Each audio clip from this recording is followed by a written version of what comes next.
அனைவருக்கும் உற்சாகமான இனிய காலை வணக்கம். இன்றைய நாள் மே 26, 2024, வைகாசி 13ஆம் நாள் ஞாயிற்றுக்கிழமை. அனைவருக்கும் வெற்றிகரமான நாளாக அமைய டைகர் குடும்பம் சார்பாக வாழ்த்துகிறோம். சின்ன சின்ன அனுபவங்கள் தான் வாழ்க்கை. அந்த அனுபவங்களை நெறிப்படுத்தினால் வாழ்க்கையில் வெற்றிதான். இன்றைய நிகழ்வில் டைகர் விஷன் மிஷன் கூறுவதற்கு டைகர் ராகுல் ரமணன் ஃப்ரம் ராமநாதபுரம் அவர்களை அன்போடு அழைக்கிறோம். நன்றி tiger Akila Gopinath. Tiger vision. மனம், புத்தி, உடல் மூன்றும் சமநிலையில் இருந்தால் வாழ்க்கை பிரகாசிக்கும். Tiger mission. ஒரு தனி மனிதனின் தொடர்ச்சியான ஆரோக்கியமும் பொருளாதாரமும் இவ்வுலகை மாற்றும். நன்றி. நன்றி டைகர் ராகுல் ரமணன். டைகர் இறை வணக்கம் கோருவதற்கு டைகர் மணிகண்டன் ஃப்ரம் சிவகங்கை அவர்களை அன்போடு அழைக்கிறோம். நன்றி டைகர் அகிலா கோபிநாத். டைகர் இறை வணக்கம். என் வாழ்க்கையின் நம்பிக்கையாய் இருக்கும் இறைவா, நான் சேவை செய்யும் இந்த அமைப்பே நீ வாழும் இடம் என எண்ணுகிறேன். நான் தினமும் செய்யும் பணியே எனது கடமை என நம்புகிறேன். எனது உடலை கண்ணும் கருத்துமாய் பாதுகாப்பதே எனது பொறுப்பு என உணர்கிறேன். நன்றி இறைவா, நன்றி. நன்றி டைகர் மணிகண்டன். வாழ்வில் வெற்றியும் சந்தோஷமும் பெருக டைகர் குழுவோடு இணைந்து பயணிக்கும் அனைத்து டைகர் குழு உறவுகளுக்கும் டைகர் ஃபேமிலி டீம் சார்பாக நன்றிகளையும் வாழ்த்துக்களையும் தெரிவித்துக் கொள்கிறோம். இலக்கை நிர்ணயித்த பின் பின்வாங்குவது என்பது கோழைத்தனம். இலக்கை நிர்ணயிக்காமலே பயணிப்பது என்பது முட்டாள்தனம். இலக்கை நோக்கி பயணிப்பதே புத்திசாலித்தனம் என்று நம்மை இலக்கை நோக்கி பயணிக்க வைக்க வருகிறார் நமது 8 நிலை பயிற்சியின் ஆசான் டாக்டர் டைகர் தேன்கூட பிரபாகரன் அவர்களை உற்சாகத்தோடு வரவேற்கிறோம். எல்லோருக்கும் இனிய காலை வணக்கம். இந்த அற்புதமான காலை வேளையில் 9 மூட்டுக்களை அசைக்கக்கூடிய அற்புதமான பயிற்சிகளை முடிச்சுட்டு 27 முறை சூப்பர் பிரெயின் யோகா அப்படின்னு சொல்லக்கூடிய தோப்புக்கரணங்களை முக மலர்ச்சியோட மன மகிழ்ச்சியோடு முடிச்சுட்டு 8 நடப்பதற்காக தயார் நிலையில் இருக்கிறோம். 8 மீது நிற்கிறோம். கிழக்கு மேற்காக நடப்பவர்கள் கிழக்கு திசையிலிருந்து மேற்கை நோக்கியும், தெற்கு வடக்காக நடப்பவர்கள் தெற்கு திசையிலிருந்து வடக்கை நோக்கியும் நமக்கான முதலடி எடுத்து வைத்து நடையை தொடங்குகிறோம். நடை இயல்பாக இருக்கிறது, நடை தளர்வாக இருக்கிறது, தோள்பட்டை தளர்வாக இருக்கிறது, கழுத்து குனியாமல் இருக்கிறது, கால்கள் ஒன்றுக்கு முன்பு ஒன்று வருவது போல் நடந்து கொண்டிருக்கிறோம். கைகள் அதன் இசைவில் அசைந்து கொண்டிருக்கிறது. சுவாசம் சீர்நிலையில் இருக்கிறது. எண்ணம் நேர்மறையாக இருக்கிறது. மனம் மகிழ்வுடனும் அமைதியுடனும் இருக்கிறது. ஒற்றை சிந்தனையாளர்கள் அத்தனை பேரும் ஒற்றுமையோடு ஒரே திசையை நோக்கி பயணித்து கொண்டிருக்கிறோம். நமது பயணம் வெற்றிகரமாக அமைய எல்லாம் வல்ல இறைவனை துணை கலைத்து கொண்டு தொடர்ந்து பயணிக்கிறோம். ஒவ்வொரு விடியலும் நமக்கு பல விஷயங்களை கற்றுத்தந்து கொண்டே இருக்கிறது. நாம் பெற்றுக்கொண்டே இருக்கிறோம். அதை வாழ்வில் பயன்படுத்தி வெற்றி கண்டு கொண்டே இருக்கிறோம். அவ்வாறாக இன்றைய விடியலும் நமக்கு பல விஷயங்களை கற்றுத்தரப்போகிறது. நாம் பெற்றுக்கொள்ளப் போகிறோம். அதை வாழ்வில் பயன்படுத்தி வெற்றி காணப் போகிறோம்.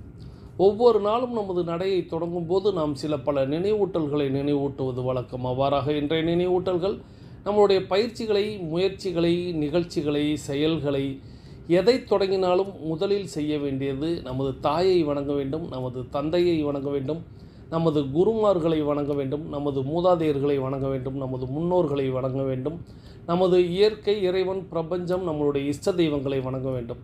இவர்களை நாம் வணங்கி அவர்களுக்கு நன்றி கூறி அவர்களை நம் வாழ்க்கையில், நம் நிகழ்வுகளில், நமது செயல்களில் அனைத்திலும் அவர்கள் நமக்கு வழிகாட்டியாக இருக்க வேண்டும் என்று அவர்களிடம் நாம் வேண்டிக் கொள்ள வேண்டும்.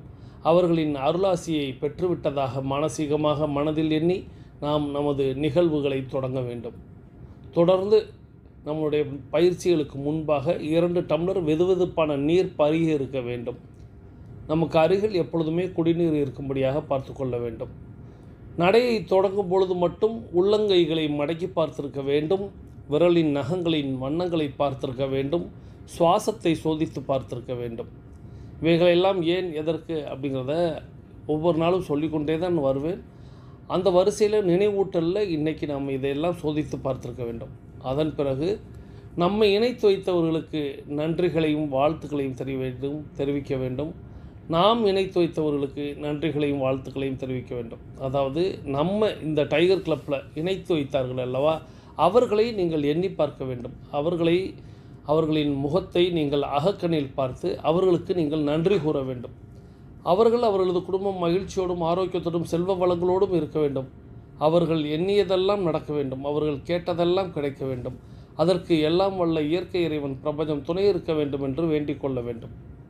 தொடர்ந்து நாம் நினைத்து வைத்தவர்கள் நம்மை நினைத்து இந்நேரம் நமக்காக இறைவனிடம் பிரார்த்தனை செய்திருப்பார்கள். அவர்களுக்கு நாம் பதில் நன்றி கூறும் விதமாக அவர்கள் அவர்களது குடும்பம் மகிழ்ச்சியோடும் ஆரோக்கியத்தோடும் செல்வ வளங்களோடும் இருப்பதற்கு எல்லாம் வல்ல இயற்கை இறைவன் பிரபஞ்சம் துணை இருக்க வேண்டும் என்று நாம் அவர்களுக்கு ஆசி வழங்க வேண்டும். இவ்வாறாக நாம் இணைத்து வைத்தவர்களையும் நம்மை இணைத்து வைத்தவர்களையும் நித்தம் நித்தம் மனதில் கொண்டு அவர்களுக்கு நன்றி கூறி இவ்வாறாக நமது பயிற்சியை தொடங்கி இருக்க வேண்டும். தொடர்ந்து பயிற்சியை தொடங்கும் பொழுது மனதில் பல கேள்விகளை எழுப்ப வேண்டும். மனம் என்று இருந்தாலே நமக்கு பல கேள்விகள் உதயமாகிக் கொண்டே தான் இருப்பது வழக்கம். அவ்வாறாக பல கேள்விகள் நித்தம் நமக்குள் தோன்றி கொண்டே இருக்கும். நீங்கள் இயல்பில் தனியாக உங்களை பற்றி யோசிச்சிங்க அப்படின்னா நிச்சயமாக உங்களுக்குள் பல கேள்விகள் வந்து செல்லும். அப்படியே கடந்து போயிடுவோம். ஆனால் இங்கே நடந்து போகிறதுக்காக நம்ம பல கேள்விகளை ஆழ் மனதில் கேட்க வேண்டும். அதில் முக்கிய 3 கேள்விகள் நினைவுபடுத்த வேண்டிய கேள்விகள் என்னவெனில், நாம் எதற்காக இப்பொழுது 8 நடை பயிற்சியை மேற்கொள்கிறோம்? நாம் எதற்காக டைகர் குழுமத்தில் இணைந்து பயணிக்கிறோம்? நாம் நமது இலக்கை நோக்கித்தான் பயணிக்கிறோமா? இந்த 3 கேள்விகள். எதற்காக 8 நடை பயிற்சியை இப்பொழுது மேற்கொள்கிறோம்? எதற்காக நாம் டைகர் குழுமத்தில் இணைந்து பயணிக்கிறோம்? நாம் நமது இலக்கை நோக்கித்தான் பயணிக்கிறோமா? இந்த முத்தான 3 கேள்விகளை, முக்கிய 3 கேள்விகளை நித்தம் நமது ஆழ் மனதில் கேட்டு நாம் நடந்திருக்க வேண்டும். இதை பற்றி வரும் நாட்கள்லையும் நம்ம பார்க்கலாம். ஏன்னா இன்றைக்கி ஞாயிற்றுக்கிழமை அப்படின்னாலே நமக்கு தெரியும், ஏதேனும் ஒரு வரலாற்று கதை அல்லது ஏதேனும் ஒரு புராண கதை இப்படி பார்ப்பது வழக்கம். இதுதான் நம்ம தொடங்கிய காலத்திலிருந்து டைகர் கிளப் அப்படிங்கிற ஒரு விஷயம் தொடங்கிய காலத்திலிருந்து நம்ம இன்றைக்கி 4ஆம் ஆண்டில் பயணித்து கொண்டிருக்கிறோம். அப்பொழுதிலிருந்து இப்பொழுது வரை நம்ம தொடர்ந்து செய்யக்கூடிய ஒரு செயல் அப்படின்னா ஞாயிற்றுக்கிழமைகளில் வரலாற்று கதைகள், புராண கதைகள் பார்ப்பது வழக்கம். அந்த வரிசையில் நம்ம கடந்த சில மாதங்களாக ராமாயணத்தில் உள்ள கிளைக்கதை அப்படிங்கிறத பார்த்து வருகிறோம்.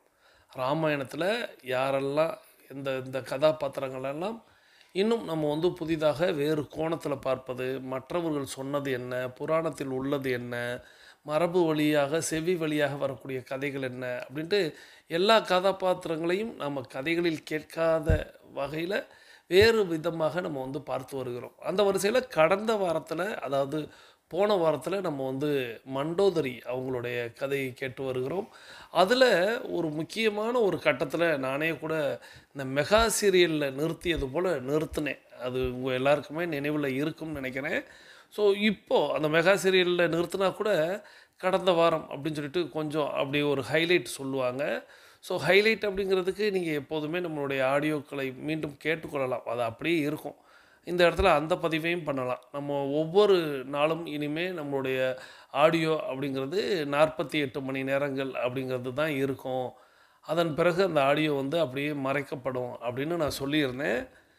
ஆனால் இந்த நம்மளுடைய ஒவ்வொரு ஞாயிற்றுக்கிழமையும் இந்த வரலாற்று கதைகள், புராண கதைகள், இந்த வரிசையில் நம்ம பார்த்து கொண்டு வரக்கூடிய கதைகள் அனைத்துமே நம்மளுடைய சொந்த படைப்பு. அதாவது டைகர் குழுமத்திலேயே முழுக்க தயாரிக்கப்படக்கூடிய ஒரு படைப்பு. ஆகையால் இந்த படைப்புகள் அப்படியே இருக்க போகிறது அப்படிங்கிற ஒரு நற்செய்தியை உங்களிடத்தில் பகிர்கிறேன். அதாவது நம்ம ஒவ்வொரு ஞாயிற்றுக்கிழமையும் முழுமையாக நம்மளுடைய ஆடியோக்களை மட்டும்தான் நம்ம பார்ப்போம். ஸோ அதனால் அது முழுக்க நம்மளுடைய படைப்பு. ஆகையால் இந்த ஆடியோக்கள் 48 மணி நேரங்களில் மறைந்து விடாது அப்படிங்கிறதையும், இது எப்பொழுதுமே இருக்கும். இனிமே நம்மளுடைய நீங்கள் போய் பார்த்தீங்க அப்படின்னா, நம்மளுடைய தளத்தை பார்த்தீங்க அப்படின்னா, வரலாற்று கதைகளையும் புராண கதைகளையும் அப்படியே வைத்திருக்க ஃபேமிலி டீம் முடிவு செய்திருக்கிறது. ஸோ அந்த நற்செய்தியை உங்களிடத்தில் பகிர்ந்து கொண்டு நம்ம அப்படியே கடந்த வாரத்தில் நீங்கள் கடந்த வார கதை கேட்கணும், மண்டோதரியோடைய பாகம் 1 நீங்கள் கேட்கணும் அப்படின்னா நீங்கள் நம்மளுடைய சேனல்லே இருக்கக்கூடிய கடந்த வார ஆடியோவை நீங்கள் கேட்டுகிட்டே நடந்துடலாம். நான் இப்போ தொடர்ந்து பயணிப்பவர்களுக்கு மட்டும் எந்த இடத்துல நிற்கிது அப்படின்னா, வேதவதி அப்படிங்கிற ஒரு பெண் இருப்பாங்க. அந்த பெண்ணுடைய தகப்பனார் அப்படிங்கிறவர் பிரகஸ்பதி அப்படின்னு சொல்லக்கூடிய அவருடைய பேரை கூட அன்றைக்கி சொன்னேன். பிரம்மரிஷி குஜத் வஜ்ரன் குசத்துவ முனிவர். அவருடைய பிள்ளையாக அவங்க பிறப்பாங்க. அவரை அழிச்சிடுவான் ஒரு அரக்கன். அதன் பிறகு அவருடைய தாயார் உடன்கட்டை ஏறிடுவாங்க. அப்போது இந்த வேதவதி மட்டும் தனிமையில் இருப்பாங்க. அவங்களுடைய அழகில் மயங்கின ஒவ்வொருத்தவங்களும் அதற்காக தான் அந்த முனிவரே கொல்லப்படுவார். ஆனால் இவங்க வந்து தான் மணந்தால் வந்து அந்த நாராயணனைத்தான் மணப்பேன், என்னுடைய தகப்பனாருடைய கனவு அது. ஸோ அதனால் நான் வந்து விஷ்ணுவை தான் மணந்து கொள்வேன் அப்படின்னு இருப்பாங்க. அதற்காக தவம் இருந்துக்கிட்டு இருப்பாங்க. அப்படி தவம் இருக்கக்கூடிய வேளையில் திக்விஜயம் செய்த ராவணன், அதாவது அந்த பக்கமாக வந்த ராவணன் அவளுடைய அழகில் மயங்கிட்டு அவங்கள வந்து கட்டாயப்படுத்துவார், என்னை திருமணம் செய்து கொள் அப்படின்னு சொல்லிட்டு. அவங்க டேய் இதே தாண்டா நீங்கள் எல்லாரும் செஞ்சுக்கிட்டு இருக்கீங்க, பட் நான் மணந்தால் வந்து விஷ்ணுவை தான் மணப்பேன், ஸோ நான் வந்து வேறு யாரையும் மணப்பதில்லை அப்படிங்கிறதுல நான் குறிக்கோளாக இருக்கிறேன் அப்படின்னு சொல்லுவாங்க. விஷ்ணுவா யார் அது அப்படின்னு சொல்லிட்டு ராவணன் கேலி பண்ணது அதெல்லாம் நம்ம பார்த்தோம். சொல்லிட்டு அந்த வேதவதியோட தலைமுடியை பிடிப்பார். இதோட நான் வந்து இல்லை, இதுக்கப்புறமும் ஒன்று சொன்னேன், ஒரு வாளை எடுத்து அப்படின்னு சொல்லி, அதாவது வேதவதி வந்து ஒரு வாளை எடுத்து அப்படிங்கிறதோட அந்த கதையை நிறுத்தி இருந்தோம். இந்த இடத்துல ஒரு கூடுதல் செய்தி என்ன அப்படின்னா, ஒரு வேதவதி அப்படிங்கிற ஒரு பெண்ணிடம் எப்படி வாள் இருக்கும் அப்படிங்கிற ஒரு கேள்வி நமக்குள்ளே வரும். ஒரு தவம் இருக்கக்கூடிய ஒரு பெண்ணிடம் எப்படி வாள் இருக்கும் அப்படின்னா, அந்த கதையில் அந்த இடத்துல என்ன சொல்கிறாங்க அப்படின்னா, தன்னுடைய கையையே வாளாக மாற்றி அப்படின்னு சொல்கிறாங்க. தன்னுடைய கையையே வாளாக மாற்றி, நம்ம நிறைய ஆங்கில திரைப்படங்கள்லாம் பார்த்திங்கன்னா, இந்த டெர்மினேட்டர் இந்த மாதிரியான திரைப்படங்கள்லாம் பார்த்திங்கன்னா, கைகள்லாம் வந்து இரும்பாலே மாற்றி அதையே ஒரு ஆயுதமாக காட்டியிருப்பாங்க. அதுபோல் நம்ம புராண கதைகளில் இதையெல்லாம் பார்த்து தான் இப்போ உள்ளவங்க கதைகளை படித்து தெரிந்து கொள்ளும் பொழுது இதை ஏன் இப்படி உருவகப்படுத்தக்கூடாதுன்னா திரைப்படம் எடுக்கிறாங்களோ அப்படிங்கிற மாதிரி எனக்கு தோன்றியது இந்த கதையை படிக்கும்போது. ஸோ தன்னுடைய கையை வாளாக மாற்றிய வேதவதி அந்த வாளை கொண்டு கையை வந்து வாளை கொண்டு வீசி, நீங்கள்லாம் நினைக்கிற மாதிரி, ஏன்னா தவம் இருக்கிறவங்க எப்போதுமே தவறுகள் செய்ய மாட்டாங்க அப்படிங்கிறத மட்டும் நினைவில் கொள்ளுங்கள். எதுவும் ராவணனைலாம் அவங்க எதுவும் செய்யலை, தன்னுடைய முடியை வெட்டிடுறாங்க. ஸோ முடியை பிடிச்சி இழுத்த ராவணன்ட்ட முடி மட்டும் போகட்டும் அப்படிங்கிற மாதிரி அந்த வாளை வைத்து முடியை வெட்டிக்கிறாங்க. வெட்டினதோடு அவங்க என்ன பண்ணுறாங்கன்னா, உடனடியாக ஒரு அக்னியை வளர்க்குறாங்க, அதாவது நெருப்பை வந்து வளர்க்குறாங்க. அப்படி அந்த நெருப்பை தீயை மூட்டி, நான் இனியும் உயிர் வாழ ஆசைப்படவில்லை, நான் இறைவனிடத்திலே செல்கிறேன், பெண்ணான என்னால் உன்னை கொல்ல முடியாது, நான் சாபமிட்டால் என் தபோ வலிமையை இழக்க வேண்டியதிருக்கும், ஆகவே அக்னியில் புகுந்து என் தவ வலிமையால் அடோனிஜையாக, அதாவது கற்பத்தில் பிறக்காதவளாக மீண்டும் வருவேன் அப்படின்னு சொல்லிட்டு அக்னியில் குதிச்சிடுறாங்க. அதாவது ராவணன் தன்னுடைய தலைமுடியை பிடிச்சு, அதாவது வேதவதியோடைய தலைமுடியை பிடிச்சி இழுக்கிறாங்க. அப்படி இழுக்கும்போது அந்த தலைமுடியை வெட்டிட்டு, நான் வந்து ஒரு பெண், நான் வந்து உன்னை கொல்ல முடியாது, நீ வந்து கிட்டத்தட்ட ஒரு அரக்கனுக்கு சமமாக இருக்கிற, உன்னை என்னால் கொல்ல முடியாது. அதே போல் இந்த தவ வலிமையோடு இருக்கக்கூடிய நபர்கள் நிச்சயமாக பிறருக்கு சாபம்லாம் வழங்க மாட்டாங்க. அதனால் என்னுடைய தபோ வலிமை குறைஞ்சிடுறதுக்கு வாய்ப்பு இருக்குது. ஆகவே நான் வந்து அக்னியில் புகுந்து என்னுடைய தவ வலிமையால் அயோனிஜையாக, அதாவது கற்பத்தில் பிறக்காதவளாக மீண்டும் வருவேன் அப்படின்னு சொல்லிட்டு அக்னியில் புகுந்துடுறாங்க. புகுந்ததோடு அவங்க ஜுவாலையாக எரிந்து விடுகிறாங்க. பின்னர் மீண்டும் ஒரு தாமரை மலரில் அழகிய பெண் குழந்தையாய் அவதரித்தாள். யார்? வேதவதின்னு பார்த்த ஒரு கேரக்டரு உடனடியாக அக்னியில் தன்னை மாய்த்து கொள்கிறாங்க. அடுத்த நொடியிலேயே மீண்டும் ஒரு தாமரை மலரில் அழகிய பெண் குழந்தையாய் அவதரிக்கிறாள். அவளை தன் அரண்மனைக்கு கொண்டு வந்து தனது மந்திரியிடம் காண்பிக்கிறார் ராவணன். இப்போது அந்த குழந்தையை தன்னுடைய அரண்மனைக்கு எடுத்து செல்கிறார் ராவணன். அந்த குழந்தையின் சாமுத்திரிகா லட்சணத்தை கூர்ந்து கவனித்த மந்திரி, சாமுத்திரிகா லட்சணம் அப்படிங்கிறது முகத்தை வைத்து, உருவத்தை வைத்து, உடலை வைத்து கணிக்கக்கூடியது. இந்த சாமுத்திரிகா லட்சணத்திலேயே நிறைய நம்ம அதை பற்றிலாம் அந்த சிலை வடிக்கும்போது ஒரு சிற்பி அந்த கதையெல்லாம் எனக்கு நினைவுக்கு வந்து போகிறது. ஒரு மகாராணியின் முகத்தை இல்லை, ஒரு முடியை வைத்து அந்த மகாராணியின் மொத்த உருவத்தையும் சிலை வடிப்பார். அந்த கதை நம்ம ஏற்கனவே பேசியிருப்போம்னு நினைக்கிறேன். ஸோ அப்படி சிலை வடிக்கும் பொழுது அந்த ஒரு முடி தான் கையில் கொடுத்துருப்பாங்க. ஆனால் அந்த சிற்பி அதில் உள்ள அந்த சாமுத்திரிகா லட்சணத்தின்படி இப்படியெல்லாம் அந்த பெண் இருக்க வாய்ப்பு இருக்குது அப்படின்னு சிலை வடிப்பாங்க. அந்த சிலை வந்து தத்ரூபமாக வடிச்சிருப்பார். அப்போது ஒரு அது மன்னருடைய மனைவியாகத்தான் இருக்கும்.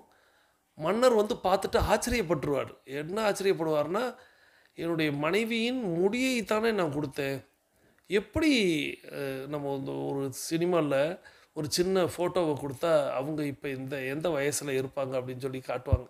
அதெல்லாம் நம்ம பெரிய ஹம்பக்கு என்னடா இப்படிலாம் படம் எடுக்கிறாங்க அப்படிங்கிற மாதிரி இருக்கும். ஆனால் அந்த கதையில் முடியை கொடுத்ததுக்கு சிலையை வடிச்சிருவார். அதில் கூடுதலாக அந்த பெண்ணுக்கு காலில், அதாவது தொடையில் வந்து ஒரு மச்சத்தையும் வடித்திருப்பார். மகாராஜாவுக்கு மிகப்பெரிய கோபமும் சந்தேகமும் வந்துவிடும் அந்த சிற்பியின் மீது. எப்படி வந்து இந்த மச்சத்தை வந்து சரியாக கொடுத்துருக்க அப்படின்னு சொல்லிட்டு கோபத்தில் ஏதோ ஒரு தவறு நடந்திருக்குன்னு எண்ணி அந்த சிற்பியை வந்து கொலை செய்து விடுவார். அதற்கு முன்பாக அந்த சிற்பி சொல்லுவார், சாமுத்திரிகா லட்சணத்தின்படி இப்படி இப்படி இருந்தால் இப்படி இருக்கணும், இதுதான் அதனுடைய கணக்கு அப்படின்னு சொல்லிட்டு அவர் குறிப்பிடுவார். ஸோ அந்த சாமுத்திரிகா லட்சணத்தை பற்றி இன்னொரு நாளைக்கு நம்ம இன்னும் கொஞ்சம் விரிவாகவே பார்க்கலாம். இப்போது அந்த குழந்தையை பார்த்த அது ஒரு மந்திரி, சாமுத்திரிகா லட்சணத்தை கூர்ந்து கவனித்த மந்திரி, இவள் இங்கு இருந்தால் உன் அழிவுக்கு காரணமாவாள் அப்படின்னு கூறுகிறார். சாமுத்திரிகா லட்சணம் குழந்தையை பார்க்கவுமே முடிவெடுக்கிறார். இவள் இங்கு இருந்தால் உன் அழிவுக்கு காரணமாவாள் என்று கூறுகிறார். இதனால் ராவணன் அவளை கடலில் தூக்கி எறிந்தான் அப்படின்னு வரும் கதை. இது வந்து ஒரு வகையான கதை தான். நான் இப்போ சொல்ல போகிறது எல்லாமே இன்னும் விதவிதமாக வரும். இப்போது அந்த வேதவதிங்கிற ஒரு கேரக்டர் இப்படி மாறி இருக்குது. யார் அப்படிங்கிறது தான் கதையாக மாறப்போகிறது. அவங்க தாமரை மலரில் மலர்றாங்க, அவங்கள ராவணன் தூக்கி வர்றாரு. பார்த்த மந்திரி வந்து சாமுத்திரிகா லட்சணத்தை பார்த்துட்டு, இவளால் தான் உனக்கு அழிவே வரும், ஸோ இவளை வந்து நீ வந்து என்னமோ எதுவும் வேணாலும் பண்ணிக்க அப்படிங்கிற மாதிரி சொல்லிவிடுவார். இப்போது கடலில் தூக்கி எறிவார். கரையை நோக்கி வந்த அவள் ஒரு யாக பூமியை அடைந்தாள். கடலில் தூக்கி போட்ட அந்த குழந்தை கரையை நோக்கி பயணித்து ஒரு யாக பூமியை அடைந்தாள். அங்கு ஜனக மகாராஜன் உழும்போது பூமியிலிருந்து அவள் வெளிப்பட்டாள். இப்போது கரை ஒதுங்கிய அந்த குழந்தை, இது ஒரு உதாரணத்துக்கு சொல்கிறேன், மீண்டும் ஒரு உதாரணம் தான். இந்த தென்னை அப்படிங்கிற மரம் இருக்கிறது அல்லவா, இந்த தென்னை மரம் அப்படிங்கிறது நீங்கள் கடற்கரையில் ஃபுல்லாக பார்க்க முடியும். கடற்கரை அப்படின்னாலே குழந்தைகளை வரைய சொன்னீங்கன்னா கூட நான் குழந்தையாக இருக்கும்போது தென்னை ஓலையை வரைந்து கீழே தண்ணியை வரைஞ்சிடுவேன். அப்படின்னா ஒரு கடற்கரை அப்படிங்கிற மாதிரி பின்னாடி மலை இருக்கும், ஏதோ வரைஞ்சாலும் தென்னை ஓலை அப்படிங்கிறது மரமாக வரைவோம். ஏன்னா கடற்கரை அப்படின்னாலே நம்மளுக்கு வந்து தென்னை மரங்கள் அப்படிங்கிறது நிறைந்திருக்கும். நீங்கள் இப்போ உள்ள ஏதேனும் ஒரு பீச்சை கணக்கு பண்ணிலாம் மனசில் யோசிச்சுடாதீங்க. பீச்சுகள் எல்லாம் எல்லாத்தையும் அழிச்சிட்டு உருவாக்கியிருப்பாங்க, அது வேறு விஷயம். ஸோ அந்த மாதிரியான தென்னை மரங்கள் ஏன் கடற்கரை முழுவதும் பரவி இருக்கிறது அப்படின்னு ஒரு ஆய்வில் சொல்லும் பொழுது, இது எந்த நாட்டிலிருந்து விளைந்தது, எப்படி வந்தது அப்படிங்கிறதெல்லாம் நாம் ஒரு முறை வந்து இந்த பழங்கள் வந்த விதம் அப்படின்லாம் பார்த்தோம். அப்படி இந்த தேங்காய் வந்த விதம் அப்படின்னு என்ன சொல்லுவாங்க அப்படின்னா, ஏதோ ஒரு கடற்கரையில் ஏதோ ஒரு தென்னை, அது வந்து நெத்தாக இருக்கும். தேங்காய் பார்த்திங்கன்னா ஒரு நெத்து, தேங்காய்க்கு மேலே ஓடுக்கு மேலே நெத்து அப்படின்னு சொல்லுவாங்க. மட்டைன்னு நீங்கள் மற்றவங்களாம் சொல்லுவாங்க. அந்த மட்டை அப்படிங்கிறது எப்படி இருக்கும் அப்படின்னா, வேறு விலங்குகளால் அதை வந்து ஒன்றுமே பண்ண முடியாது. அதை வந்து அழிக்க முடியாது, ஒழிக்க முடியாது, பிரிக்க முடியாது, எதுவுமே பண்ண முடியாது. ஆனால் தண்ணீரில் மிதக்கக்கூடிய தன்மையில் இருக்கும். இப்போது கடலில் விழுந்த அந்த தேங்காய் நெத்து அப்படிங்கிறது அப்படியே மிதந்து கரை ஒதுங்கும். கரையில் ஒதுங்கிய அந்த தேங்காய் அப்படிங்கிறது மணலுக்குள் அப்படி அலையின் வாயிலாக கொஞ்சம் கொஞ்சமாக மணலுக்குள் போகும். மணலுக்குள் போனதுக்கப்புறம் அது தன்னுடைய வேலையை செய்ய ஆரம்பிக்கும். அதாவது எப்படின்னா, மண்ணுக்குள்ளே போயின பிறகு அது விதையாக மாறிடும். அப்படி விதையாக மாறி அது தென்னையாக மாறும். மீண்டும் தென்னை அப்படிங்கிறது காய்த்து கொட்டும், மீண்டும் புதைக்கப்படும் அல்லது மிதக்கப்படும் அல்லது வேறு கரைக்கு போகும். இப்படியே தான் தென்னை மரம் வந்து கடற்கரை ஓரங்களில் தோப்பாக மாறி நிற்கிறது அப்படின்னு சொல்லுவாங்க. ஸோ இதில் நிறைய அறிவியல் பூர்வமான உண்மை இருப்பதனால் அதை அப்படியே ஏற்றுக்கொள்ளும். அதுபோல் இந்த பெண் குழந்தையை வந்து ஏதோ தென்னை நெத்து போல் மண்ணுக்குள் கடலுக்குள் போட்ட அந்த குழந்தை கரைக்கு ஒதுங்கி மண்ணுக்குள் போய் உழும் பொழுது, இந்த இடத்துல சஸ்பென்ஸ் இதுக்கு மேலே நம்ம கொண்டு போக முடியாது. ஏன்னா ஜனக மகாராஜர் அப்படின்னு சொல்லியாச்சு. ஸோ ஜனகர் யார் அப்படின்னு நம்மளுக்கு தெரியும். ஸோ ஜனகர் உழும்போது எடுக்கப்பட்டது, அதாவது உழுசாலிலிருந்து வந்ததனால் அவளுக்கு பெயர் சீதை. சீதை என்றால் உழுசாலில் வந்தது அப்படின்னு பொருளாக வருமாம். ஸோ அந்த சீதை வெளிவந்தாள், சீதை என்ற நாமகரணத்துடன் வளர்ந்தாள் அப்படின்னு கதையை கொண்டு போகிறாங்க. அப்போது ராவணன் அப்படிங்கிறவர் கடலில் தூக்கி ஒரு குழந்தையை எறிகிறார். அந்த குழந்தை அப்படிங்கிறது கரைக்கு ஒதுங்கி மண்ணுக்குள் புதைந்து உழும் பொழுது, விவசாயம் பண்ணும் பொழுது, ஜனக மகாராஜருடைய விவசாயம் அவர் பண்ணியிருக்க மாட்டார், அந்த உழுசாலில் பிறந்ததுனால அதற்கு அந்த பெண்ணுக்கு பேர் சீதை அப்படின்னு சொல்லிட்டு அவங்க ஜனகருடைய மகளாகவே வளர்க்கப்படுகிறார் அப்படின்னு. கிருத யுகத்தில் வேதவதியாக இருந்து திரேதா யுகத்தில் சீதையாக வெளிப்பட்ட சீதை தான் ராவணனை கொல்ல அவதாரம் எடுத்திருக்கிறாள் என மண்டோதரி ராவணனை எச்சரிக்கிறாள். ஏன்னா இப்போ நம்ம பார்த்துக்கிட்டு இருக்கிற கதை அப்படிங்கிறது மண்டோதரியோட கதை. ஆனால் இப்போ நம்ம பார்த்தது, கடந்த வாரத்தில் முடிக்கும்போது பார்த்தது வேதவதி அப்படிங்கிறது யார் அப்படின்னா, அவங்க போன ஜென்மத்தில், இந்த ஜென்மத்தில் சீதையாக இருக்கிறவங்க போன ஜென்மத்தில் வேதவதியாக இருக்கிறாங்க அப்படின்னு ஒரு முன்னோட்டம் சீதைக்கு தான் கொடுக்கப்படுகிறது. ஸோ இந்த இடத்துல இந்த கதையை யார் ராவணன் இடத்தில் சொல்கிறார்கள் அப்படின்னா, மண்டோதரி தான் எடுத்து சொல்கிறாங்க. சீதை தான் உன்னை அழிக்க பிறந்தவள், அதை நீ மனதில் வைத்துக்கொள் அப்படின்னு. இதை விட இப்போது ராவணன் அப்படிங்கிறவர் அந்த பெண்ணை தூக்கி எறிந்தாள் அப்படின்னு நம்ம பார்த்தோம். சரி, இது கூட ஓரளவுக்கு லாஜிக்கு அல்லது நாம் ஏற்றுக்கொள்ளும்படியாக இப்படி இருக்கிறது. ஆனால் இந்த இடத்துல இன்னொரு சஸ்பென்ஸாக சர்ப்ரைஸான்னு தெரியல. ஸோ அது கொடுத்துட்டு நம்ம 21 நிமிடங்களை நிறைவு செய்யலாம். என்னென்னா, சுவாரஸ்யமானது, சீதாதேவியின் தாய் மண்டோதரியா அப்படின்னு ஒரு கொஸ்டின் மார்க் கூட நம்ம இப்போ இடைவெளி விடுகிறோம். நமக்கும் அந்த மாதிரியான இயக்குனர்களுடைய பார்வை மாதிரியே வந்துடுச்சு. எல்லாரையும் ஒரு சஸ்பென்ஸ்லேயே வச்சுட்டு போகிறது மாதிரி. ஸோ சீதாதேவியின் தாய் மண்டோதரியா, இதைத்தான் நம்ம வந்து இடைவெளிக்கு பிறகு பார்க்க போகிறோம். வாருங்கள், நம்மளுடைய 8 நடையின் 21 நிமிடத்தை நிறைவு செய்கிறோம். அதாவது பேசிக் கோர்ஸில் இருக்கக்கூடியவங்களுக்கும் அட்வான்ஸ் கோர்ஸில் இருக்கக்கூடியவங்களுக்கு இந்த 21 நிமிட நடை அப்படிங்கிறது அதிமுக்கியமானது. ஸோ இந்த இடத்துல நம்ம வந்து தொடங்கின திசைக்கு வந்துடுவோம். நமது உள்ளங்கைகளை மடக்கி பார்ப்போம், இறுக்கமாக இருக்கும். விரலின் நகங்களின் வண்ணங்களை பார்ப்போம், சிவப்பொன்னத்தில் மாறி இருக்கும். சுவாசத்தை சோதித்து பார்ப்போம். அது 2வது நாசியிலும் சுவாசம் வரக்கூடிய இந்த வேளையில் நம்ம வந்து தண்ணீர் பருகி கொள்ளணும். நமக்கு அருகில் இருக்கக்கூடிய குடிநீரை எடுத்து நிறுத்தி நிதானித்து ரசித்து ருசித்து பருகி கொள்ளணும். தண்ணீர் பருகுதல் ஒரு கலை. ஸோ கதை கேட்பது அதுவே ஒரு கலை தான். ஆனால் கதை கேட்பது எப்படி வேண்டுமானாலும் கேட்கலாம். நடந்துக்கிட்டு கேட்கலாம், படுத்துக்கிட்டு கேட்கலாம், உட்காந்துக்கிட்டு கேட்கலாம். ஆனால் நாம் தண்ணீர் பருகும்போது கவனத்தோடு பருகணும். ஸோ தண்ணீர் பருகுதல் ஒரு கலை அப்படிங்கிறத மட்டும் மனதில் கொண்டு தண்ணீரை ஆழ்ந்து கவனித்து உணர்ந்து பருகி கொண்டு நாம் இப்போது நம்மளுடைய கமெண்ட் பாக்ஸில் நம்மளுடைய கமெண்ட்டுகளை பதிவிட போகிறோம். இன்றைக்கி நம்ம என்ன கமெண்ட் பண்ண போகிறோம் அப்படின்னா, இப்போது உங்களது பார்வையில், அதாவது நீங்கள் இதுவரைக்கும் கதை கேட்டிருப்பீங்க, டைகர் குழுமத்துலேயும் கேட்டிருப்பீங்க, அல்லது நீங்கள் சினிமாக்களில் பார்த்துருப்பீங்க, அல்லது புத்தகத்தில் படிச்சிருப்பீங்க, அல்லது உங்களுடைய பாட்டி தாத்தா அம்மார்கள் சொல்லி கொடுத்துருப்பாங்க, உங்களுடைய தாய் தந்தையர்கள் சொல்லி கொடுத்துருப்பாங்க, ஆசிரியர்கள் சொல்லி கொடுத்துருப்பாங்க.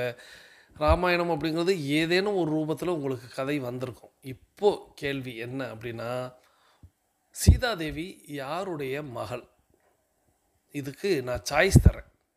1 ஜனக மகாராஜா, 2 ராவணன், 3 மண்டோதரி, 4 பூமாதேவி. ஸோ இந்த 4 நபர்களில் நீங்கள் கேட்டவரை, நீங்கள் அறிந்தவரை சீதாதேவி யாருடைய மகள்? 1 ஜனக மகாராஜா, 2 ராவணன், 3 மண்டோதரி, 4 பூமாதேவி. இந்த 4ல் இது எது சரி தவறுன்னு இன்னும் யாருக்குமே தெரியாது. அதனால் நீங்கள் எது சரியான பதிலாக இருக்கும் நம்ம அந்த பதிலை அளிப்போம் அப்படின்னு சொல்ல வேணாம். ஏன்னா கதை அப்படிங்கிறது விதவிதமாக சொல்லப்பட்டிருக்கிறது. அதனால் உங்களுக்கு நீங்கள் அறிந்த வகையில் பொதுவாக நானும் மக்களுக்கு எது அதிகமாக சென்றடைந்திருக்கிறது அப்படிங்கிறத பார்ப்பதற்காக இந்த கேள்வி. ஸோ சீதாதேவி யாருடைய மகள்? 1 ஜனக மகாராஜா, 2 ராவணன், 3 மண்டோதரி, 4 பூமாதேவி. இந்த 4 நபர்களில் யார் அப்படிங்கிறத நீங்கள் பதிலளித்து கொண்டே இப்போது பேசிக் கோர்ஸில் இருக்கக்கூடியவங்க எல்லாரும் அஃபர்மேஷன் விசுவலைசேஷன் செய்துட்டு மீதி இருக்கக்கூடிய 21 நிமிட கதையை கேளுங்கள். அட்வான்ஸ் கோர்ஸில் இருக்கக்கூடிய நம்ம எல்லாரும் நமக்கு மீதம் இருக்கக்கூடிய 21 நிமிட ஆடியோவை கேட்டுக்கொண்டே நாம் 8 நடையை தொடங்க போகிறோம். இப்பொழுது ஆண்கள் அனைவரும் இடதுபுறமாகவும் பெண்கள் அனைவரும் வலதுபுறமாகவும், அதாவது ஆண்கள் லெஃப்ட் சைடிலும் பெண்கள் ரைட் சைடிலும் முதலடி எடுத்து வைத்து நடையை தொடங்குகிறோம். நடை இயல்பாக இருக்கிறது, நடை தளர்வாக இருக்கிறது, தோள்பட்டை தளர்வாக இருக்கிறது, கழுத்து குனியாமல் இருக்கிறது, கால்கள் ஒன்றுக்கு முன்பு ஒன்று வருவது போல் நடந்து கொண்டு இருக்கிறோம், கைகள் அதன் இசைவில் அசைந்து கொண்டு இருக்கிறது, சுவாசம் சீர்நிலையில் இருக்கிறது, எண்ணம் நேர்மறையாக இருக்கிறது, மனம் மகிழ்வுடனும் அமைதியுடனும் இருக்கிறது. ஒற்றை சிந்தனையாளர்கள் அத்தனை பேரும் ஒற்றுமையோடு ஒரே திசையை நோக்கி பயணித்து கொண்டு இருக்கிறோம். நமது பயணம் வெற்றிகரமாக அமைய எல்லாம் வல்ல இறைவனை துணை கலைத்து கொண்டு தொடர்ந்து பயணிக்கிறோம். தொடர்ந்து நம்ம இடைவெளிக்கு முன்பாக ஒரு சஸ்பென்ஸ் வச்சோம். அது என்னென்னா, சுவாரஸ்யம் என்னென்னா, சீதாதேவியின் தாய் மண்டோதரியா? இப்படியும் சில மரபு வழி கதைகள் உண்டு. வால்மீகி ராமாயணத்தில் மண்டோதரியை சீதாயின் தாயாக எந்த இடத்திலும் குறிப்பிடவில்லை. வால்மீகி ராமாயணத்தில் மண்டோதரியை சீதையின் தாயாக எந்த இடத்திலும் குறிப்பிடவில்லை. ஆனால் அதன் பிறகு வந்த சில இராமாயண படைப்புகளில் மண்டோதரியை சீதையின் தாயாகவோ அல்லது சீதையின் பிறப்பிற்கு காரணமான பெண்ணாகவோ குறிப்பிடப்பட்டுள்ளது. அதன் பிறகு வந்த சில இராமாயண படைப்புகளில் மண்டோதரியை சீதையின் தாயாகவோ அல்லது சீதையின் பிறப்பிற்கு காரணமான பெண்ணாகவோ குறிப்பிடப்பட்டுள்ளது.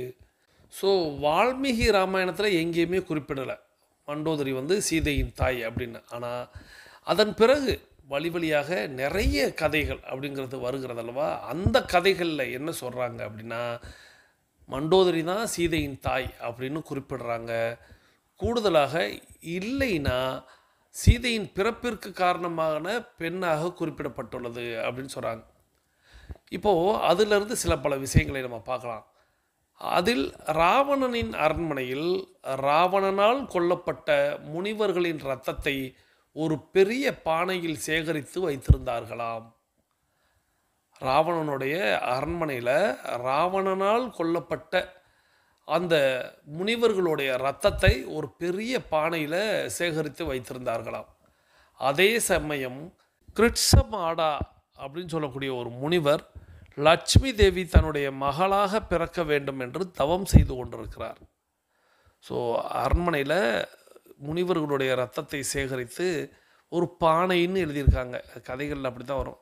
இப்போ சயின்ஸ் படி ஒரு குடுவை அப்படின்னு நம்ம வச்சுக்கலாம். அப்படி வச்சுருக்கிறாங்க. இந்த சமயத்தில் கிருஷ்ணமாடா அப்படின்னு சொல்லக்கூடிய ஒரு முனிவர் லட்சுமி தேவி தனக்கு மகளாக பிறக்க வேண்டும்னு தவம் செய்து கொண்டிருக்கிறார். அவர் தர்ப்பை புல்லின் பாலை தன்னுடைய மந்திரங்களினால் சுத்திகரித்து வைத்திருந்தார். இப்போ அவர் தனக்கு லட்சுமி பிறக்கணும் அப்படின்னு அவர் தவம் இருக்கிறாரு. தர்ப்பை புல் அப்படின்னு நம்ம கேள்விப்பட்டிருப்போம். இந்த வேதங்கள் மந்திரங்கள் ஒலிக்கக்கூடிய இடங்களில் தர்ப்பை புல் வச்சு செய்வாங்க. இந்த கைகளில் மோதிரமாக செய்வாங்க. அதை பிடித்து வைத்து அந்த கும்பத்தில் தொட செய்வாங்க அல்லவா? அதற்கு பேர் தான் தர்ப்பை புல். அந்த தர்ப்பை புல்லுடைய பாலை சேகரித்து தன்னுடைய மந்திரங்களினால் சுத்திகரித்து வைத்திருந்தார். லட்சுமி தேவி அதில் வாசம் செய்வாள் என முனிவரது நம்பிக்கை. தர்ப்பைப்புல்ல லக்ஷ்மி தேவி வந்து வாசம் செய்வாள் அப்படின்னு அவர் நம்பிக்கையோடு செய்கிறார். ஒரு முறை அந்த முனிவரை காணச் சென்ற ராவணன் அந்த புண்ணியமான பாலை தன்னுடைய இரத்தம் நிறைந்த பானைக்குள் ஊற்றிவிட்டான். ஸோ அந்த முனிவரை சந்திக்க போன ராவணன் அந்த பாலை வந்து எடுத்து அந்த குடுவையில், எல்லா முனிவர்களுடைய இரத்தமும் சேகரிக்கப்பட்ட அந்த குடுவையில் அந்த பாலை சேர்த்துட்டார். ராவணனின் இந்த தகாத செயலை கண்டு மனம் வெறுத்த மண்டோதரி மிகவும் கொடிய விஷமான அந்த இரத்தத்தை குடித்து தற்கொலை செய்து கொள்ள முயற்சித்த போது, இப்போது அந்த ரத்தம் அப்படிங்கிறது அது கிட்டத்தட்ட கொடுமையான விஷத்திற்கு சமம். பல பேரை கொன்று சேகரித்தது. அதில் இந்த கிருஷ்ணமாடை சேகரித்து வைத்திருந்த தர்ப்பைப்புல்லுடைய பாலை வந்து ராவணன் ஊற்றுகிறார். இப்போது அதில் வெறுத்து போன மண்டோதரி அந்த பால், கொடிய விஷமான அந்த பாலை வந்து அந்த இரத்தத்தை வந்து குடித்து விடுகிறார்.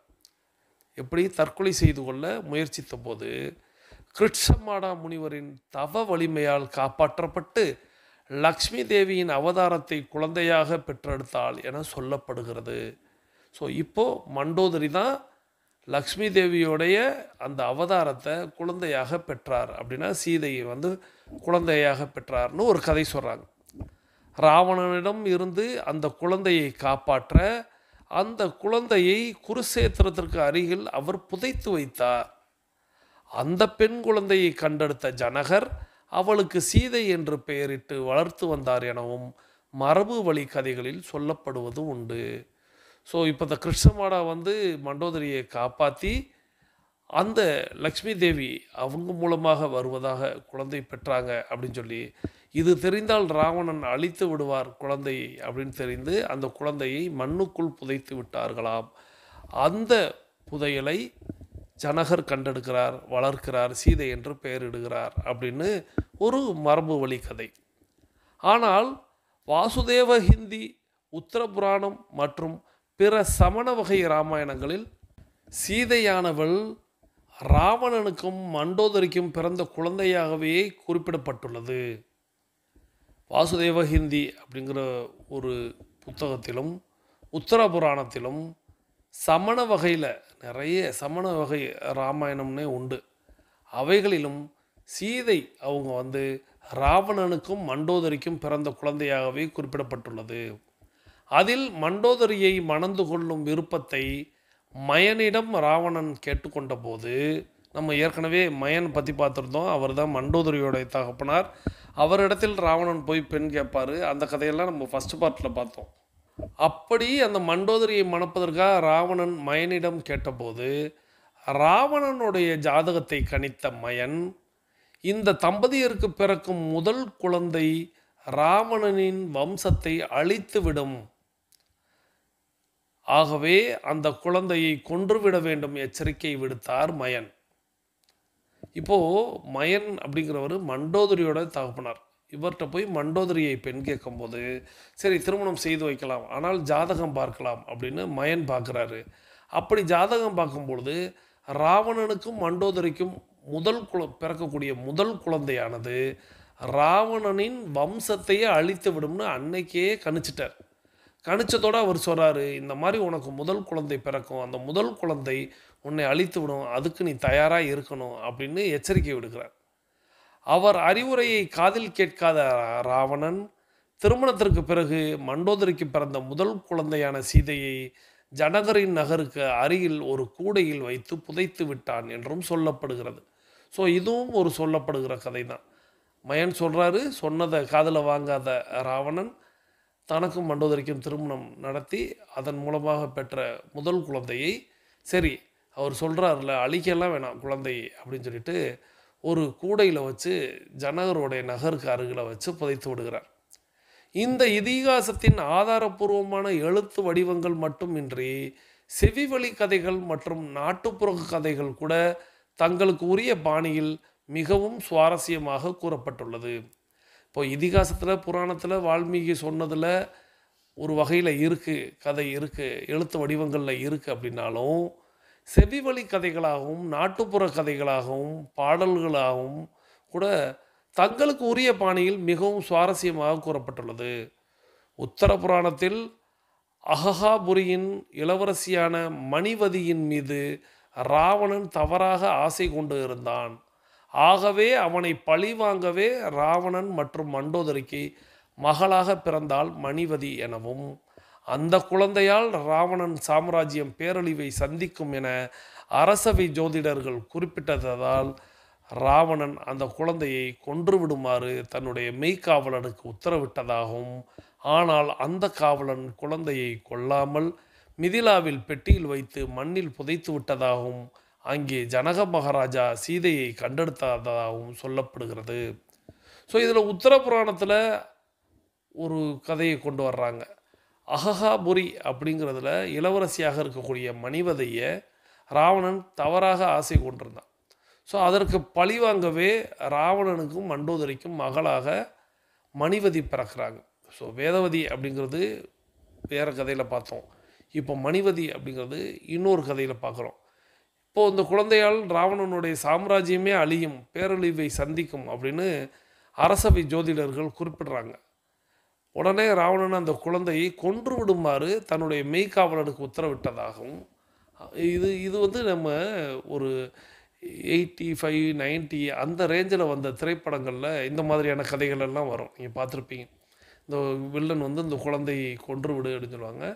அந்த கொண்டு போகக்கூடிய நபர் அப்படிங்கிறது குழந்தையை கொல்ல மனம் இல்லாமல் விட்டு விடுவார். அது பெரிய அளவு வந்து பழி வாங்கும் அல்லவா. இதெல்லாம் இங்கேருந்து தான் கதையை உருவி இருக்காங்க.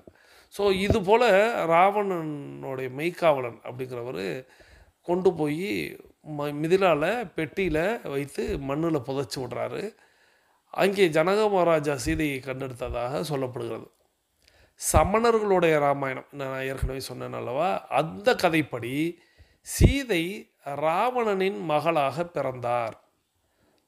எனினும் ராவணனின் சாம்ராஜ்யத்தை அந்த குழந்தை அழித்துவிடும் என்று ஜோதிடர்கள் கூறியதால் ராவணன் தன்னுடைய பணியாட்களை அழைத்து சீதையை தொலைதூரத்தில் உள்ள நிலப்பகுதிக்கு கொண்டு சென்று புதைத்து விடுமாறு கட்டளையிட்டார். அப்பொழுதுதான் சீதை ஜனகரால் கண்டெடுக்கப்பட்டாள் என்றும் கூறப்படுகிறது. ஸோ இந்த சமணர்களுடைய ராமாயண கதைப்படியும் அப்படியே ராவணனுடைய சாம்ராஜ்யத்தை அந்த குழந்தை அழித்து விடும், ராவணனுக்கு மகளாக பிறக்கக்கூடிய அந்த குழந்தை அழித்து விடும் அப்படிங்கிறத ஜோதிடர்கள் குறிப்பிடுறாங்க.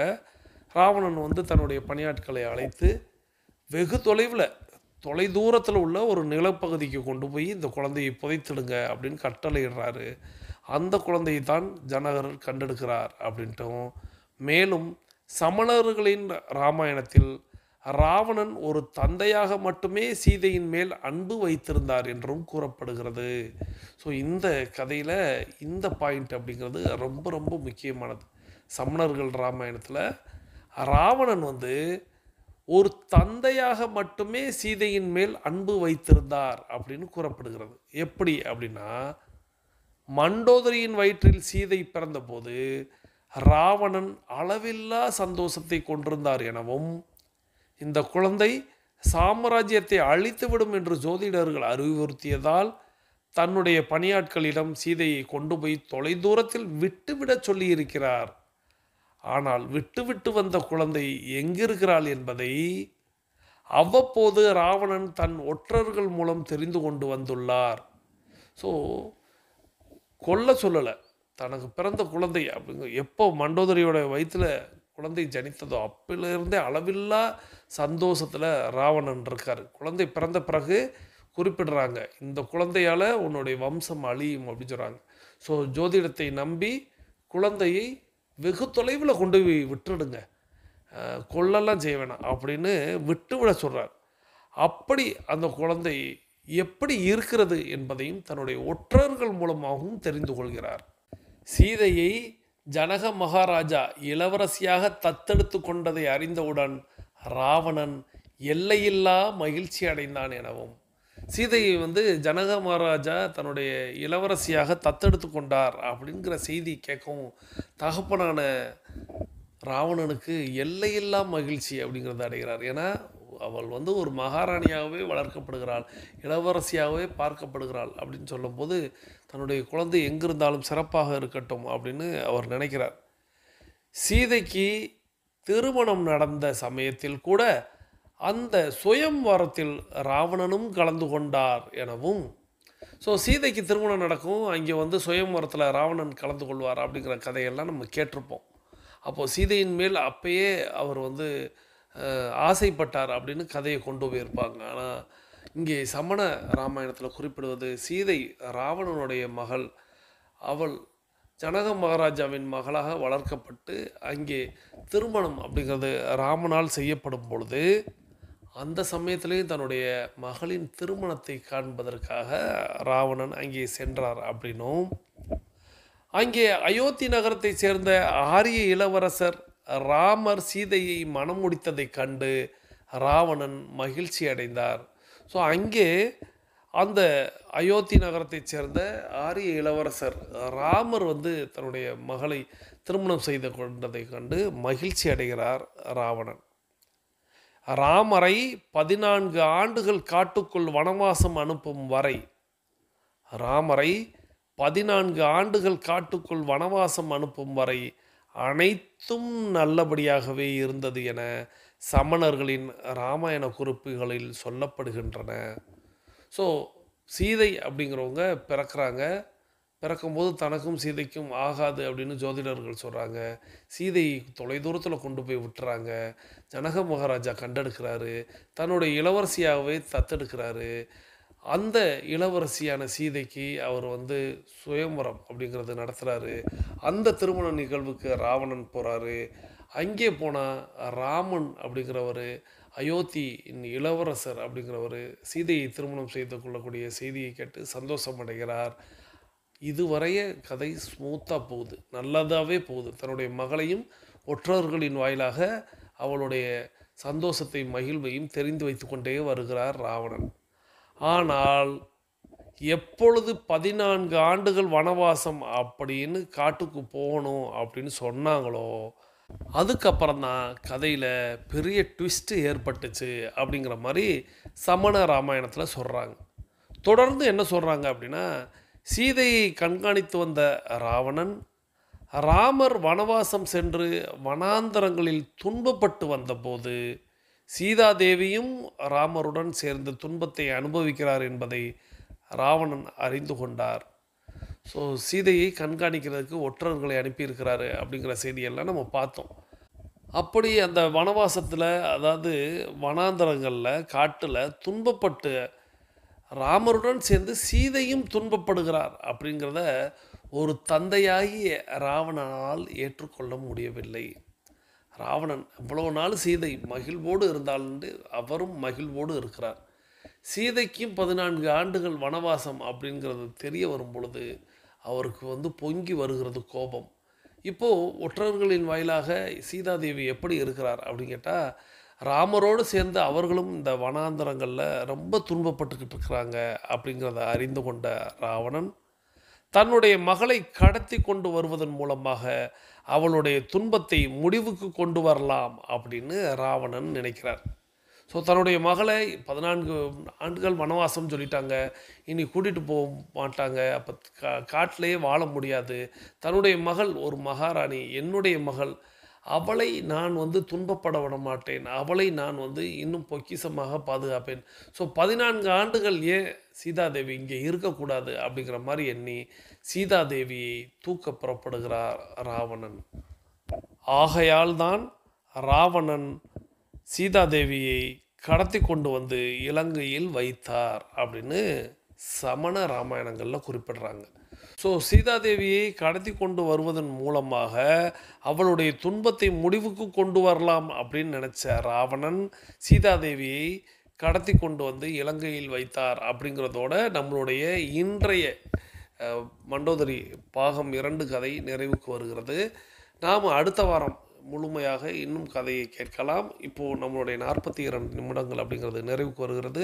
வாருங்கள் அனைவரும் தொடங்கிய திசைக்கு வந்து விடலாம். கிழக்கு மேற்காக தொடங்கியவர்கள் கிழக்கு திசையிலும், தெற்கு வடக்காக தொடங்கியவர்கள் தெற்கு திசைக்கும் வந்து விடுகிறோம். ஸோ நம்மளுடைய உள்ளங்கைகளை மடக்கி பார்க்குறோம், இறுக்கமாக இருக்குது. விரலின் நகங்களின் வண்ணங்களை பார்க்குறோம், சிவப்பண்ணத்தில் மாதிரி இருக்குது. சுவாசத்தை சோதித்து பார்க்கிறோம், 2வது நாசிலும் சூப்பராக சுவாசம் வரக்கூடிய இந்த வேளையில் இன்றைய நிகழ்வை பற்றின கருத்துக்களை தாராளமாக நீங்கள் பகிரலாம் உங்களுடைய கருத்து பெட்டியில் அப்படின்னு சொல்லி, இன்றைய நிகழ்வு உங்களுக்கு பிடித்திருந்தால் லைக் செய்து நண்பர்களுக்கு ஷேர் செய்யுங்கள்னு கேட்டு, நாம் எல்லாரும் இப்போ கிழக்கு திசையை நோக்கி நின்று கொள்ளலாம். நம்மளுடைய அஃபர்மேஷன் மற்றும் விசுவலைசேஷனை செய்து இன்றைய நாளை தொடங்கலாம். இன்றைய நாள் உங்களுக்கு அற்புதமான நாளாக அமையட்டும்.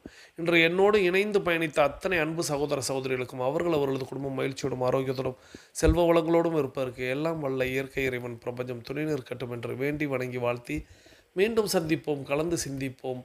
வாழ்க நலத்துடன், வாழ்க வளத்துடன். நன்றி.